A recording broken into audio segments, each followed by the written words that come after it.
Mirza sir, आपसे ये जानना चाहेंगे, पाकिस्तान में ये जो हालात लगी रही है, ये जो ग्रिड फेल्योर हो गया है, लोगों को राशन नहीं मिल रहा है, लोगों को खाने के लिए नहीं मिल रहा है, पीने के लिए सही से पानी भी नहीं मिल रहा है, ये हालात हो गए हैं पाकिस्तान में। एक्चुअली पाकिस्तान सरकार इसे सुधारने के लिए कोई ठोस पदक्षेप क्यों नहीं ले रहे हैं?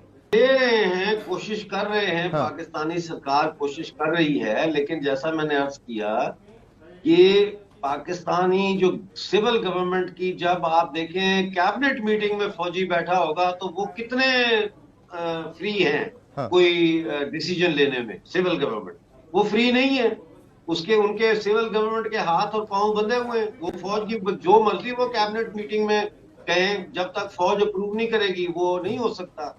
अब दूसरा प्रॉब्लम ये है कि इन्होंने कहा था कि इनको $16 बिलियन चाहिए फ्लड जो आया है उसको दोबारा से ठीक करने में, इंफ्रास्ट्रक्चर को।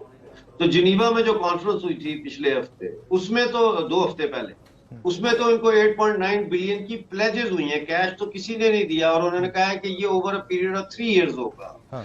और वो भी जो over a period of 3 years है वो प्रोजेक्ट बाय प्रोजेक्ट दिया जाए। तो कैश स्टाफ्ड है ये। फिर सऊदी अरेबिया, चाइना, यूएई और आईएमएफ ने भी इनको कोई कर्जा नहीं दे रहे वो। और वो कह रहे हैं कि रिफॉर्म्स करो। आज कल स्टेट बैंक ऑफ पाकिस्तान ने इंटरेस्ट रेट जो है वो 1% बढ़ा दिया है, यानी अब 16% से बढ़कर 17% हो गया है। ये 27 सालों में सबसे ज्यादा इंटरेस्ट रेट हुआ है पाकिस्तान में। तो क्या होगा? लोगों के जिन पास लोगों ने खाने के कर्जे लिए लिए पैसा हुए हैं, नहीं है, यहाँ पर सरकार इंटरेस्ट रेट को बढ़ा रहे हैं।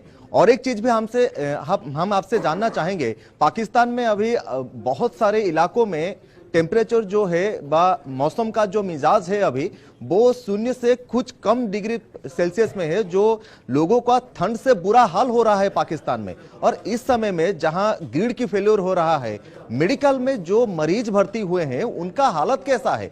मरीजों के बारे में कुछ पाकिस्तान सरकार सोच रही है या नहीं? देखिए, जहां तक टेम्परेचर का ताल्लुक है तो 0 से 20 डिग्री नीचे तक टेम्परेचर गया हुआ है इस वक्त। हाँ। गिलगित बल्तिस्तान के इलाकों में और जो हाँ। दूसरे।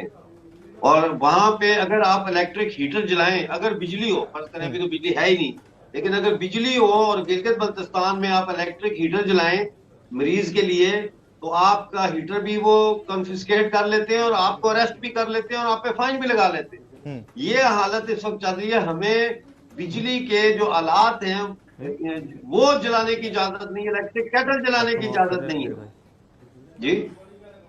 निश्चित रूप से मैं बहुत बहुत धन्यवाद देना चाहूंगा सैयद अमजद आयुब मिर्जा साहब। आपको बहुत बहुत धन्यवाद हमारे साथ जुड़ने के लिए, हमारे साथ आलोचना करने के लिए।